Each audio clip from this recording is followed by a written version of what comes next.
welcome back. Today we are discussing about amino acids. So, what is amino acid? Amino acids are actually structural unit of protein. So, we can see that this is the protein. In the structure of protein, there are several thread-like structures. The thread-like structures are called as peptide or polypeptide chains.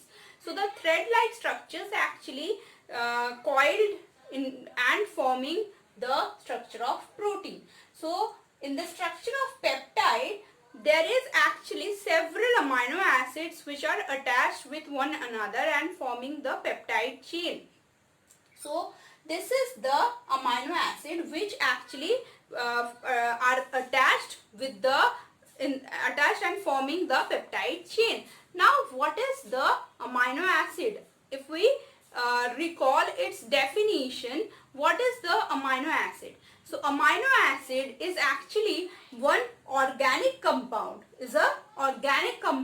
which is formed of one amino group. Amino group is this NH2 group and one carboxylic group, that is COOH group, attached to one carbon. One amino group and one carboxylic group attached to single carbon, that is alpha carbon. Which carbon? It is called as alpha carbon. Then this compound is called as amino acid. So the definition is organic compound having amino group and carboxylic group attached to alpha carbon is called as amino acid. Okay. So in a structure of amino acid, there are 4 atoms should be present: carbon, hydrogen, oxygen and nitrogen. These 4 atoms should be present in the structure of amino acid. Now amino acids are substituted methane. Amino acids are substituted methane. Substituted methane means we know about the structure of methane. It is CH4, carbon having 4 hydrogen. Okay, so CH4 is methane. In the structure of methane, if we substitute the hydrogens with several separate groups, then we are forming the amino acid. So it is a substituted methane where 4 substituent group occupy 4 valency. 4 valencies of carbon is occupied by these 4 substituent groups. So what are the substituent groups? Hydrogen is there, 1 hydrogen is there. So this is the structure of amino acid. So what is it? It is the structure of amino acid. In the structure of amino acid, as you can see, there is 1 hydrogen is there, 1 amino group is there. This is the amino group. 1 carboxylic group is there, 1 carboxylic group is this, and 1 variable group. This group is denoted by R. So this is the variable group. Variable group means it varies from one amino acid to another amino acid, and according to the variation actually the amino acid changes. So this is all about what is amino acid. Then we'll see some examples of amino acid. How many amino acids are present in a protein? That's all. So please take a note and we'll continue. So let us see about some examples of amino acid. Okay, so in proteins there are 20 types of amino acids are present. 20 amino acids can be found in the structure of a protein. Okay, and not necessary that 20 proteins will be obviously in a structure of protein. That's not the case. It means there is 20 types of amino acids can be found in the living world, in the proteins. Okay, now some examples of amino acid. So first example is glycine. Glycine is an amino acid in which the functional group is hydrogen. Okay, hydrogen and structure is this. So here is the R group which is hydrogen. So this is the structure of glycine. Next one is alanine. So in the structure of alanine, the functional group is methyl, CH3, methyl. So as you can see, here is the methyl and this is the structure of alanine. Next one is serine, and in the structure of serine, instead of methyl or hydrogen, the variable group is CH2OH, that is hydroxymethyl. Hydroxymethyl, and the structure is like this. So this is some examples of amino acid and their structure as well. Next we'll discuss about the types of amino acid according to their property. Okay, so have a note and we'll continue. Okay, so now we'll see about the types of amino acid. So the types of amino acid is basically actually depend on the number of amino group and the carboxyl group they have, and according to that their nature, chemical nature changes. So the chemical and physical properties of amino acid depends on the amino group, carboxyl group and the variable group. So how is the variable group is the which kind, and number of amino group, number of carboxyl group, according to that their nature changes or their property changes. Okay, so based on comparative number of amino group and carboxyl group, amino acids can be classified or categorized into three types. Amino acid is of three types based on the number of amino group and carboxylic group. So then what are those? Acidic amino acid, basic amino acid and the neutral amino acid. The acidic amino acid. What is acidic amino acid? Acidic amino acid is actually have one extra carboxylic group in its structure. Acidic amino acid के structure में एक extra carboxylic group होता है. Like, so it is called as monoamino dicarboxylic amino acid. It can be called as monoamino, that means one amino group, and dicarboxylic. So two carboxylic group is there. That's why it is acidic in nature. Okay, so let's see the examples of acidic amino acid. Glutamic acid and aspartic acid. Glutamic acid and aspartic acid both are acidic amino acid. Or you can remember it very easily because they have already acid term in their names. Okay, next one is the basic amino acid. So what is basic amino acid? Basic amino acid have an extra group of amino group. Have an extra amino group. So it is actually diamino monocarboxylic.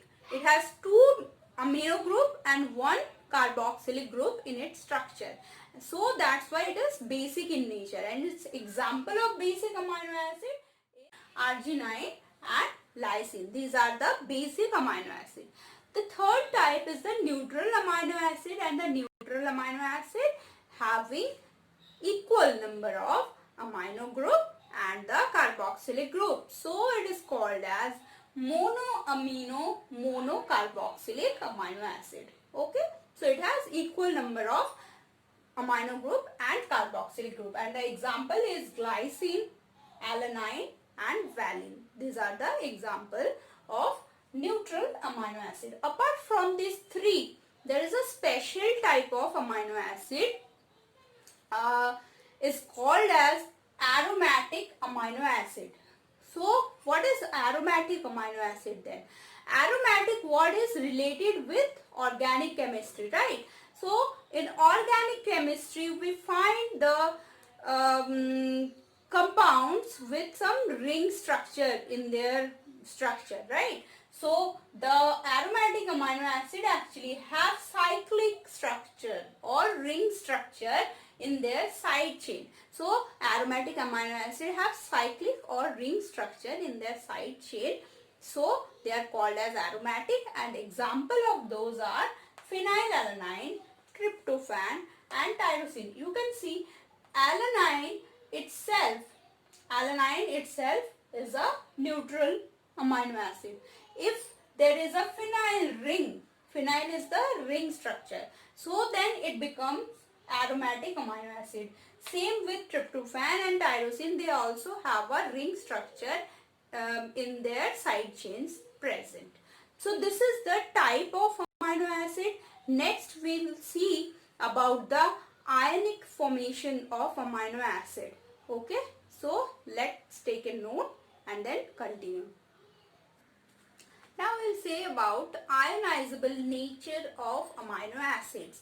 How amino acid ionize when we are putting them or keeping them in different pH. Okay, so amino group and the carboxylic group of amino acids can ionize in solutions of different pH.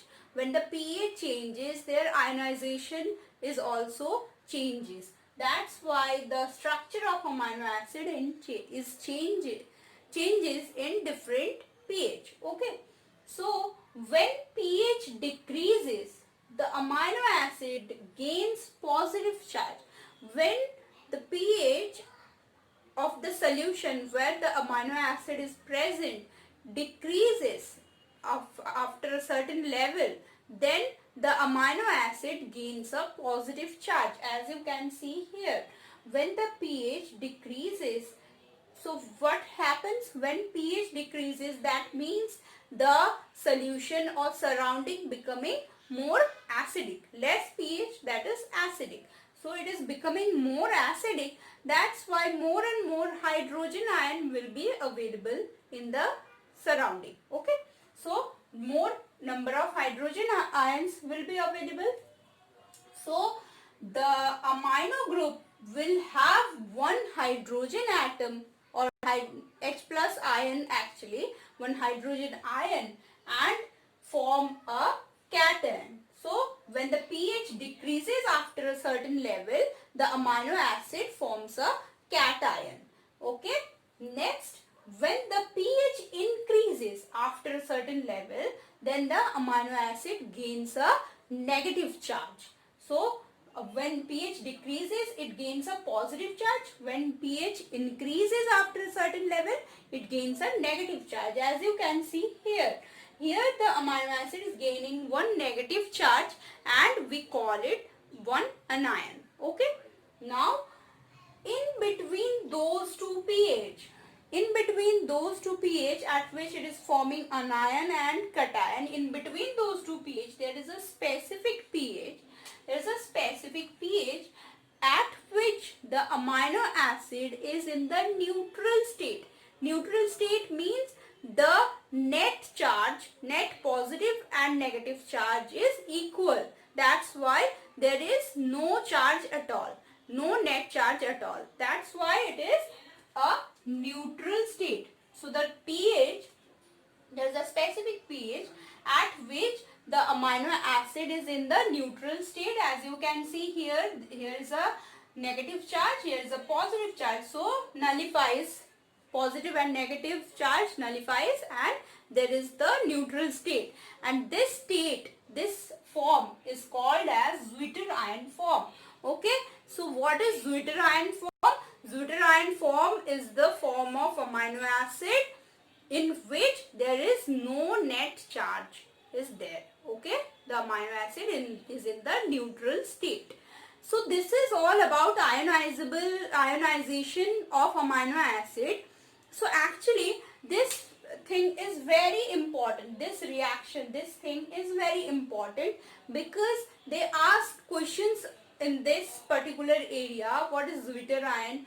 Zwitter-ion, when it forms, when we reduce the pH, what happens? When increasing the pH, what happens to the amino acid? They put questions like this. So that's why it is very important.